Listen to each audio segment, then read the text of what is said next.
Right, so I have this thing where I write so many songs and then I say I'm gonna record that and then I just don't. So this is me recording them. One of my biggest flaws is saying I'm gonna do stuff and then I just don't get around to doing it. I think everyone's like that, but I'm gonna do this. Watch this space. See you then.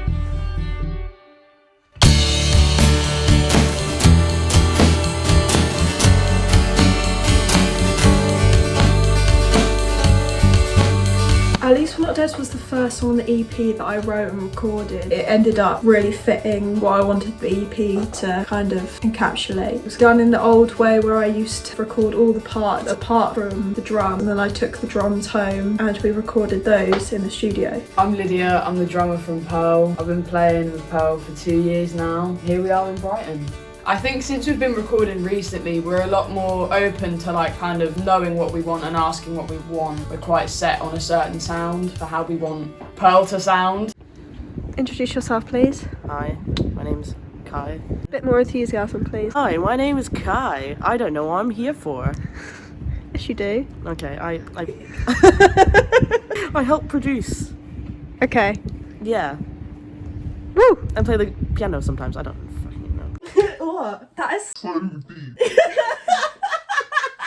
I'm really interested in the concept of things happening for a reason, and I really think that I did meet Kai for a reason. They were the first person I met when I got to Brighton on induction. They were stood outside waiting in line and I kind of walked up to them nervously. It was really funny. Chloe was just standing there going this with her slowly growing mullet. And I was like, hi, my name's Kai. What's your name? Ever since then, we've gradually kind of nurtured our friendship, and that turned into discovering that we work quite well together creatively. Because I always make a lot of lo-fi and R&B and very sad music. The sad part is still the same. I think it's more to do with how it's indie rock, or at least somewhat in the more of the live soundings. It's more like I have to make sure all the layers of the drums and then the guitars and then the bass sounds nice. And then the vocals come in and we're like, okay, we need to figure out how to do that. And then shortly after that, I met Ruby. We were in a lecture together at university. I had no idea who she was. I got up and I played. I sat back down and I remember this sort of tap on my shoulder. And I turned around and it was Chloe. And I remember messaging Lydia whilst Ruby was playing. I'd never spoken to Ruby before, and I just got a sneaky little video of her playing and I sent it to Lydia and I was like, this is going to be our bassist. Would you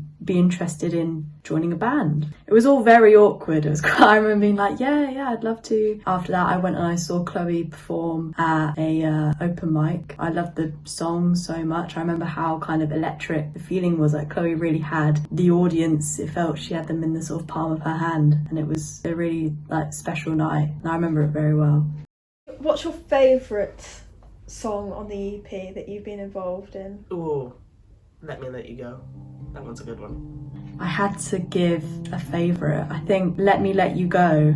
Let Me Let You Go started off from me just messing around with the tuning, and I think out of all the songs, Let Me Let You Go came to me the easiest. I love the guitar part, the melody line. I suppose it speaks to me quite well. I remember writing the lyrics basically in one morning. I remember sending it to Kai and they were kind of like, are you okay? Do you need a hug? And I think even if you listen to the older stuff I wrote, looking at that and then looking at this, they're both very personal, but I think all the writing in this EP is slightly more explicit. I just like the song. I think it's a very catchy song because the chorus isn't chorusy, but it's in a way where it kind of it just clicks.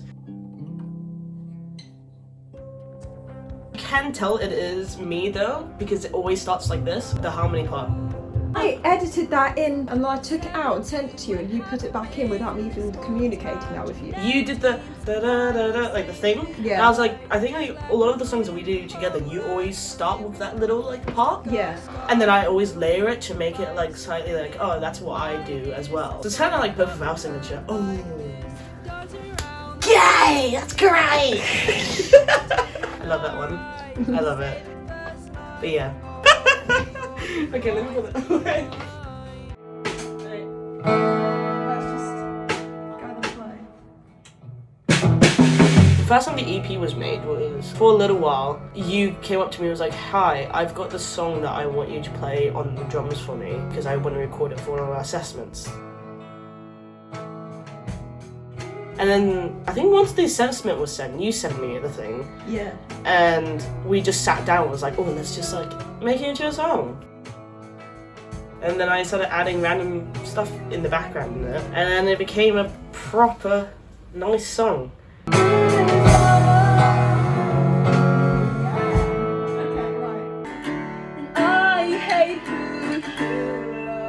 Meeting Kai really did change a lot for me and for the band. We'd always been very self-sufficient up to that point. Me and I recorded the album Volatile by myself before the band even existed, and even after that it was not really involving anyone from outside the band. Meeting Kai has really taught me the value and the importance of collaboration and getting other people's input into the songs. That wasn't too bad. Yay! Don't know what I hope for. Something about when it comes to you. Yeah. And also I think it should be came to you, not comes to you. Because it's like thinking about the past. Okay. Bam. Hit it, maestro. Don't look at me. I know. So all I remember is... Now, why are you laughing? I don't know. Let's try it one more time. Okay. Come on then. Wait, I'll have some water.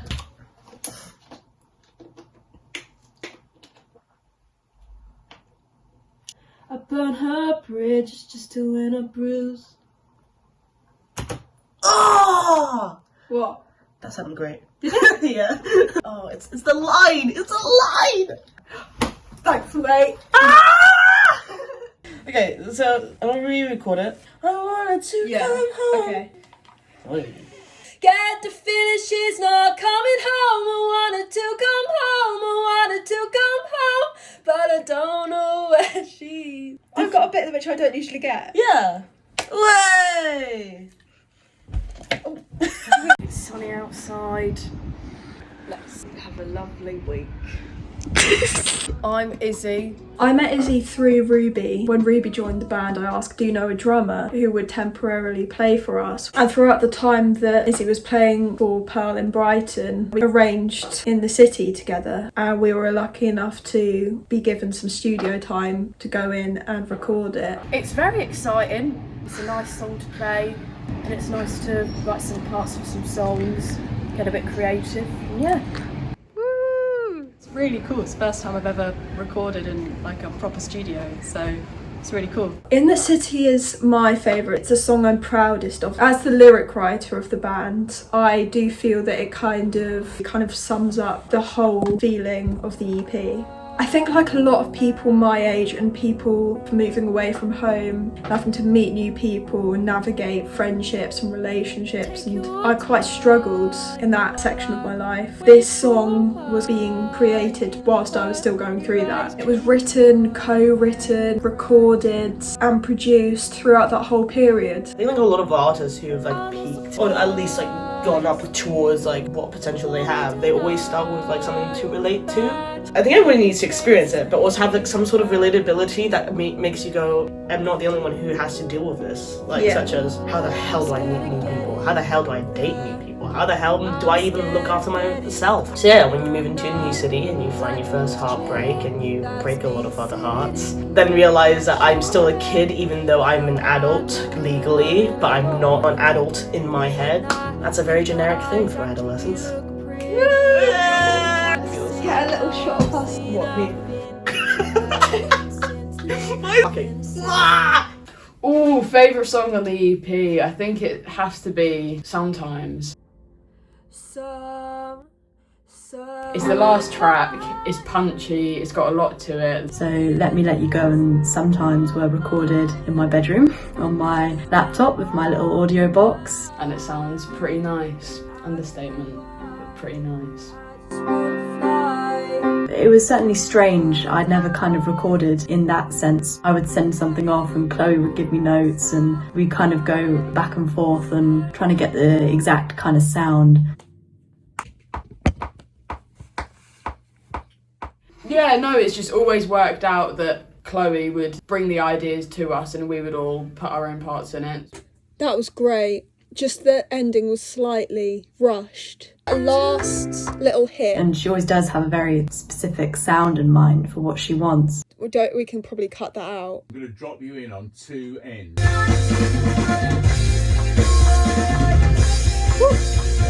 But then also have some of my own, you know, personality. Oh yes. It's worked great so far. The end product is really good quality, and I'm proud of it. And I feel like with our generation as well, having music to relate to is probably quite a big thing for a lot of us. Yeah, I'm really, really proud of this EP and what I think it stands for and what I hope it can do for other people who will listen to it. I do write a lot of the time hoping that certain people are going to listen to it. I think a lot of songwriters use lyrics and just their songs in general to communicate. Really gratifying for me to be able to look back in hindsight and see that music remains a thing that helps me channel certain emotions and difficult things.